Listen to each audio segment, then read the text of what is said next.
ഇറാന്റെ പരമോന്നത അധികാരിയായി ചുമതലയേറ്റ മൊജ്തബ ഖമനേയിക്ക് വ്യോമാക്രമണത്തിൽ ഗുരുതരമായ പരിക്കേറ്റു, അദ്ദേഹത്തിന്റെ ഒരു കാൽ നഷ്ടപ്പെട്ടു എന്നുള്ള തരത്തിലുള്ള വാർത്തകളൊക്കെ പല മാധ്യമങ്ങളിലും വരുന്നുണ്ട്.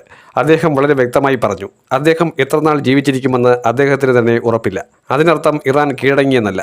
വേണ്ട വിധത്തിലുള്ള സൈനിക നിർദ്ദേശങ്ങൾ കൃത്യമായി മൊജ്തബ ഖമനേയി കൊടുത്തു കഴിഞ്ഞിരിക്കുകയാണ്. അതായത് അതിതീക്ഷ്ണമായ യുദ്ധമാണ്. നേരും നിറയുമില്ലാത്ത രണ്ട് രാജ്യങ്ങൾക്കെതിരെ ഇറാൻ പോരാടുമ്പോൾ ഇറാൻ മറ്റൊന്നും പ്രതീക്ഷിക്കുന്നില്ല. അത്യാധുനിക സംവിധാനങ്ങൾ അവർ ഉപയോഗിക്കുന്നുണ്ട്. ഇറാനെതിരെ നിരന്തരമായിട്ടുള്ള പോരാട്ടമാണ് അവർ നടത്തുന്നത്. ഇറാൻ അതിനെയെല്ലാം ശക്തമായിട്ടുള്ള മനോവീര്യം കൊണ്ട് മാത്രം പിടിച്ചു നിൽക്കുന്ന ഒരു രാഷ്ട്രമാണ്. ആ രാജ്യത്തെ തകർക്കാൻ വേണ്ടി അവിടെ റെജീം ചേഞ്ച് എന്ന് പറഞ്ഞ് ആ രാജ്യത്തെ ജനങ്ങളെ മുഴുവൻ കൊന്നൊടുക്കാൻ വേണ്ടിയുള്ള ഇസ്രായേലിൻ്റെ ഏറ്റവും നരഹത്യാപൂർവമായിട്ടുള്ള നീക്കങ്ങളാണ് ഇപ്പോൾ നടന്നുകൊണ്ടിരിക്കുന്നത്. വിഷവതകങ്ങൾ വരെ ഇറാന് നേരെ ഉപയോഗിക്കാൻ ഇസ്രായേൽ തയ്യാറെടുത്തിരിക്കുന്നു എന്ന റിപ്പോർട്ടുകളും പുറത്തു വരികയാണ്. അതായത് ഇറാനിലെ ജനതയെ ജനസാന്ദ്രതയേറിയ പ്രദേശങ്ങളിലേക്ക് ഏറ്റവും മാരക ആയുധങ്ങൾ പ്രയോഗിച്ച് തകർത്തെറിയുക, പരമാവധി നാശനഷ്ടമുണ്ടാക്കി പിച്ചു ചീന്തുക. ഇതാണ് ഇവരുടെയൊക്കെ പ്രധാന താല്പര്യം.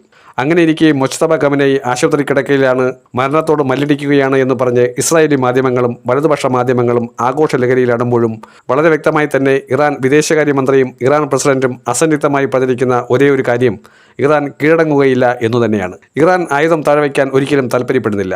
ഇസ്രായേലുമായി നീണ്ടുനിന്ന 12 ദിവസത്തെ യുദ്ധം പോലും ഏറ്റവും ഒടുവിൽ അവസാനിച്ചത് ഖത്തറിലെ അമേരിക്കൻ എയർബേസ് തകർത്തെറിഞ്ഞുകൊണ്ടാണ്.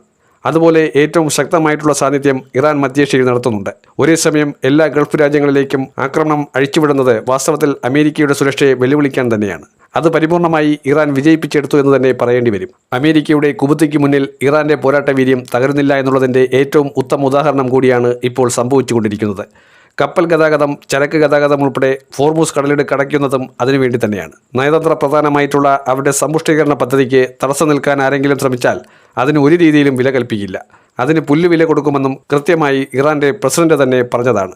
അതുകൊണ്ട് തന്നെ സമ്പുഷ്ടീകരണം ഉൾപ്പെടെയുള്ള കാര്യങ്ങളിൽ റഷ്യ എടുക്കുന്ന താല്പര്യം, ഇറാന് കിട്ടുന്ന കരുത്ത് അതേ രീതിയിൽ തന്നെ മുന്നോട്ട് കൊണ്ടുപോകാനാണ് പദ്ധതിയിട്ടിരിക്കുന്നത്.